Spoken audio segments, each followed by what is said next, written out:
Councillor Oath motion.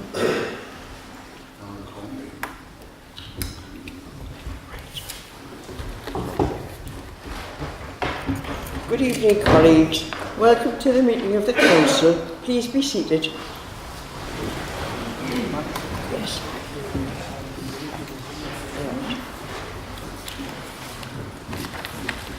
I am required to inform you that this meeting is being recorded.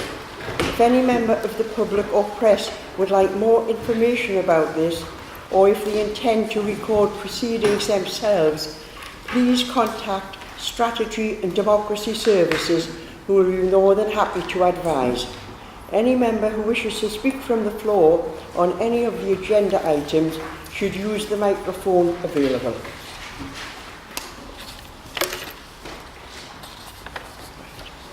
The next item of business is the minutes of the meeting of the Council on the 27th of July. Oh, sorry. I turned 2 pages there, sorry. The first item of business is declaration of interest. We have received one declaration of interest from Councillor Traynor on item 8, notice to motion. She has declared a pecuniary interest as an employee of Tyne and Wear Fire and Rescue Service. Does anyone now wish to verbally make any declarations before we move on to the next business? Okay. Or Councillor Perry? Yes, right. Right. The next item of business is the minutes of the meeting of the Council of the 27th of July 2017. Are they accepted as a true record? Agreed. Right. Just here.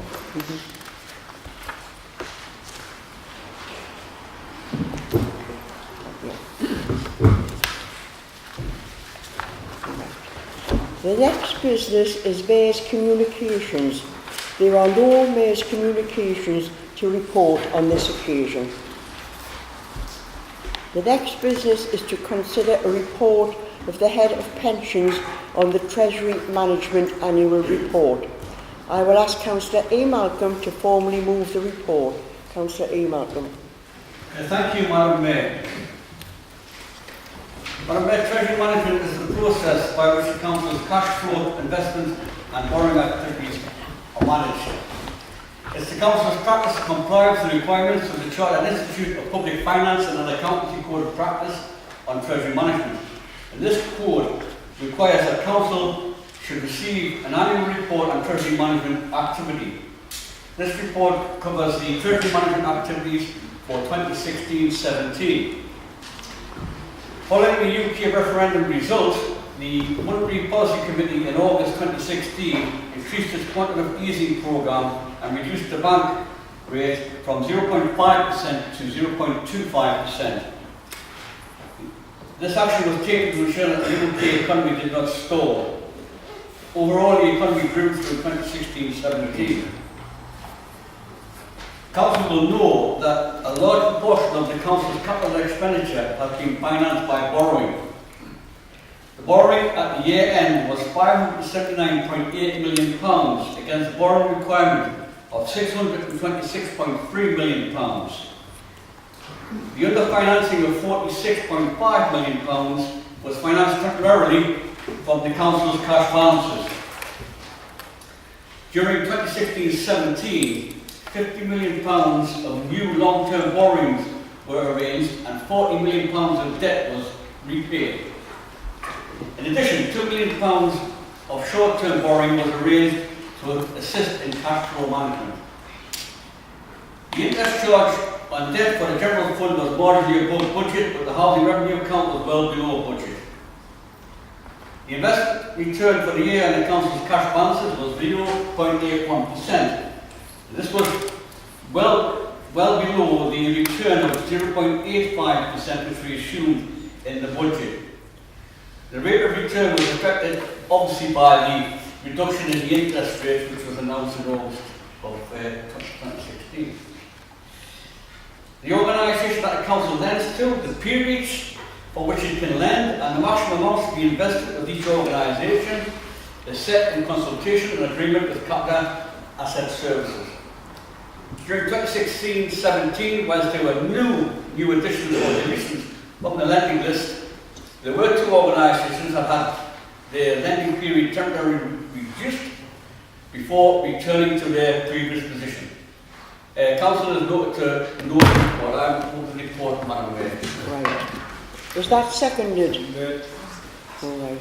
Are there any questions, or does any member wish to speak to the report? No. Is the motion agreed? Agreed. Okay. The next business is to consider a report of the Overview and Scrutiny Calling Committee on the establishment of a Northumberland, Tyne and Wear and North Durham Sustainability and Transformation Plan Joint Health Scrutiny Committee. I will ask Councillor Kerr to formally move the report. Councillor Kerr. In December 2015, the Commissioners were asked to produce a multi-year sustainability and transformation plans under STP, showing how local services would evolve and become sustainable over the next 5 years. South Tyneside is covered by Northumberland, Tyne and Wear and North Durham STP.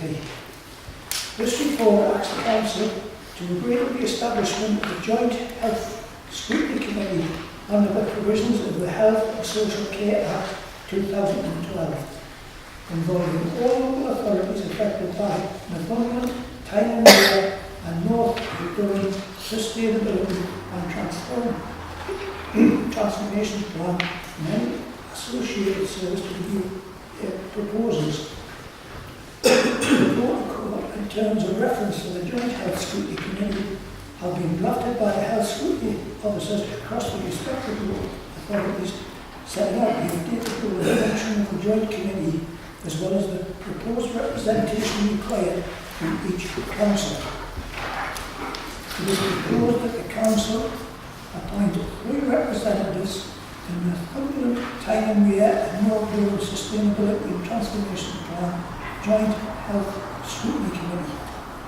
The council has to agree to the establishment of the committee under the terms of the Health and Social Care Act 2012, the Secretary's report, formally adopt the proposed protocol terms of reference and membership of the committee, and the councillors Flynn, Hetherington and Hinkley are appointed to sit on the committee.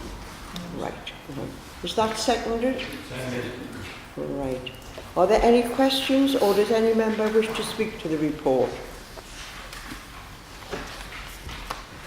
No one. Is the motion agreed? Agreed. The next business is to receive questions under Procedure Rule 8. No questions have been received under this rule. The next business is to deal with 3 petitions received. I will explain the procedure to follow for each of the petitions. We will not debate the petition today. After the petitions have been presented in accordance with the Constitution, I will move that they be referred to the appropriate body.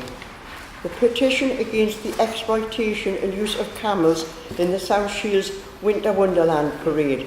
This petition has 283 signatories. Petition 2. Petition to end the use of camels in South Tyneside Winter Wonderland Parade. This petition has 209 signatories. Petition 3. Petition to cease using animals for entertainment. This petition has 1,206 signatories. In accordance with standing orders, I propose that the petitions stand referred to the Corporate Director, Business and Commercial Development for further consideration. Is that seconded? Seconded. Is that agreed? Agreed. Could I just make one point in terms of the signatories? It is worth noting, because I have had an opportunity to review the petitions on behalf of Council, that less than 100 signatures reside in South Tyneside. Oh, well noted, yes. Right, thank you. So, The next business is to receive a motion under Procedure Rule 10 submitted by Councillors Cunningham, Kerr, M. Smith, Welsh, Hetherington and Dick. I will ask Councillor Cunningham to move the motion and she may speak for up to 5 minutes. I will then ask whether the motion is seconded. The seconder may speak for up to 3 minutes or reserve the right to speak later in the debate. The motion will then be open to debate by members who may speak for up to 3 minutes and move amendments. Right. Thank you, Madam Mayor. Madam Mayor, colleagues, as a Unison shop steward for over 20 years and in support of our own staff who have endured several years of pay cuts, I would ask the Council to agree the actions which are set out in the notice of motion, which asks for our support for the NGC pay claim for 2018 on behalf of council and school workers. For years now, colleagues, public service workers have seen their pay held back by government in the name of austerity. I believe it is now time for public sector workers to receive fair pay. New TUC research shows that 1 in 8 of our low-paid staff are having to skip meals, and 1 in 6 leave their heating off when it is cold just to make ends meet. I don't think this is acceptable to us as a Socialist Council and as trades unionists. By persisting with this punishing pay cap, this Tory government is guilty of causing hard-working and dedicated staff unprecedented hardship, as they have lost thousands of pounds and have seen the pay gap widening year upon year. To keep our books balanced and safeguard as many of our services as possible, this Council has reluctantly had to drastically reduce our workforce. But you know, even in this challenging working environment, our staff have loyally supported the politicians by thinking up innovative and more efficient ways of working. I think this loyalty and professionalism now deserves our support. In the past few days, rumours have begun to circulate that government might be about to scrap the cap and at long last move towards real pay rises for public sector workers. However, call me cynical, but there is no real evidence that pressure is starting to pay off, and I think we need to keep fighting and keep up that pressure now more than ever. Colleagues, I would ask that you unanimously support this motion. Thank you. Is the motion seconded? Seconded. Right. The seconder may speak for up to 3 minutes or reserve the right to speak later in the debate. Thank you. Because it's already been said, but you know, for 3 years, this government has been doing away with anybody getting an increase, well, except themselves. And at the moment, the government wants 2% increase in finance. Extras. The rise is at the moment is 2.5%. So what's happening here is, once again, they're still trying to get away with not giving the right amount of cash. But this pay must be equal for it.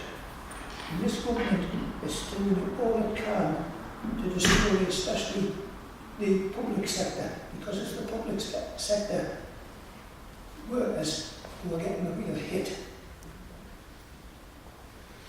They all want all councils to meet once a year, to say who gets the contracts, that's another thing.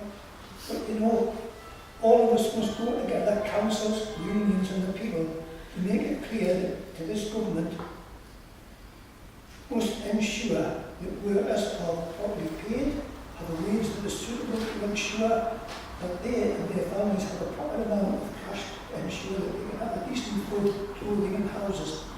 I second this motion. Right, thank you. Does anyone wish to speak on the It's open to debate by members who may speak for up to 3 minutes. No? All right. Well, I think it's fair to say, and can I first of all congratulate Councillor Right. Cunningham and Councillor Kerr for Right. moving and seconding Yes. this resolution. I'm absolutely confident Right. that the motion will be agreed unanimously by Right. colleagues. I place on record my thanks as leader of the council Right. to our workforce, Right. who are being asked to do literally 30% more Mhm. with 30% less. We Right. all know Mhm. that since 2010 our council has lost nearly half of our revenue budget. We've had to lose nearly 1,000 staff, and there is still further cuts being demanded by the government to the tune of like £70 million over the next 3 years. It simply can't go on. No. And it can't go on because, as Councillor Cunningham says, it is really biting into the household budgets for hard-working council staff. And as a consequence, I'll certainly be raising this with the local government association. We will meet with local trade union representatives to see what more we can do to raise the plight, to make it clear that Britain deserves a pay rise, and that we urge the government that if a pay rise is good enough for parliamentarians, then it's good enough for hard-working council workers right across this country. Right, okay. So, we don't put this to the vote? Yeah, absolutely. Okay, right, okay. So,